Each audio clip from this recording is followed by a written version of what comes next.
Hello, I'm Richard Ridge for BroadwayWorld. We're back at the award-winning Shakespeare Company to give you a look at their 2016 season and meet some of the players.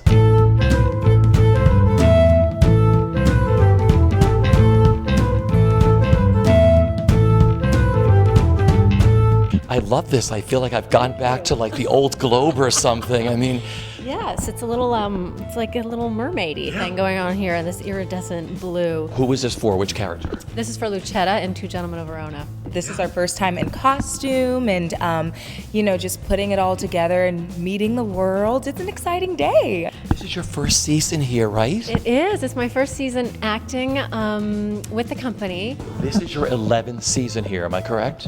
Is it 11? I guess it is. It's my 11th season, yeah. Yeah. So let's look back. When you think of that number 11, what does it mean to 11 seasons here? It means I was a lot younger when I first started. That's what it means. But, I've done the gamut. I've been so lucky to have done, everything from, what was my first show? Merry Wives of Windsor, when I was the young, ingenue, and then, doing Henry V, and now doing a Two Gentlemen of Verona. So it's nice. It's a nice little journey. Now you're doing double duty because you're doing another show in Rep. Tell me the other show you're doing. So I'm also playing Portia in The Merchant of Venice. Yes, that light show. Do you like doing Rep because you learn two shows, but of course they're both different. Yes. But you have to have all of that in your head at the same time. Yeah, no, I think it's a great way for it's like training for actors. It's like spring training or drill. You get to work your instrument in ways that you don't normally when you do a show that runs maybe a month and then you're done and you move on to the next. It has been so exciting to see how these two plays echo each other and to see how, they're in dialogue with one another. I'm hearing things as I work on Merchant of Venice that are in Two Gents. Yeah. And so it's just like amazing to be able to see how Shakespeare was growing as a writer. We will slink away at supper time, disguise us at my lodging, and return all in an hour. We have not made good preparation. We have not spoken yet of torchbearer. 'Tis well, unless it may be quaintly ordered. And better in my mind not in return. 'Tis now but 4 o'clock. We have 2 hours to furnish us. Yeah! What's up, Doc? You are very much capable of undermining all my determinations. As low as my state is now, you might bring me very much lower if you bring me to fall in love with you. I've survived storms at sea, the malice of counteragents, the assassination plots of enemy spies, near starvation, and the maddening stupidity of a brief and necessary marriage. I've skirted plague, fire, and war, but the greatest danger for a woman, let me tell you, plague and fire and war in one, is all-consuming love for a man. The things about this company and what they've created, started by Tina Packer and Kristen Linklater, they created a way of working that's really about humanizing the text.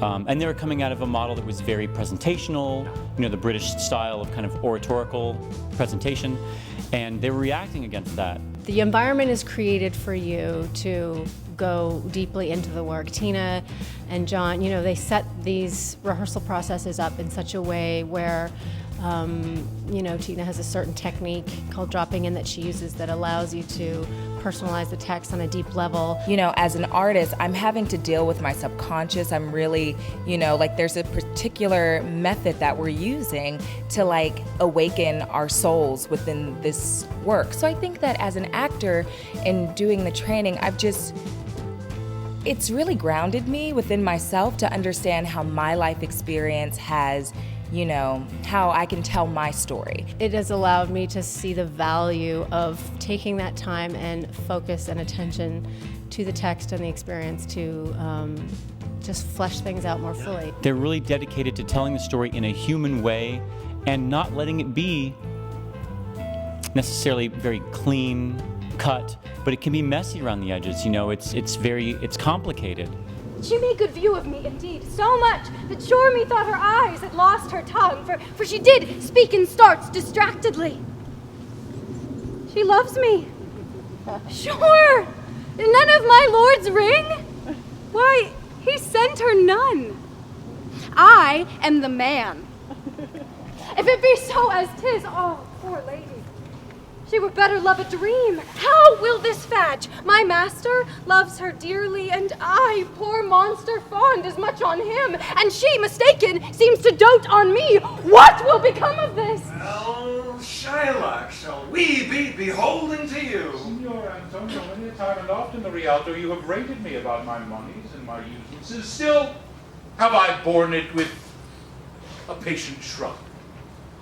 For sufferance is the badge of all our tribe.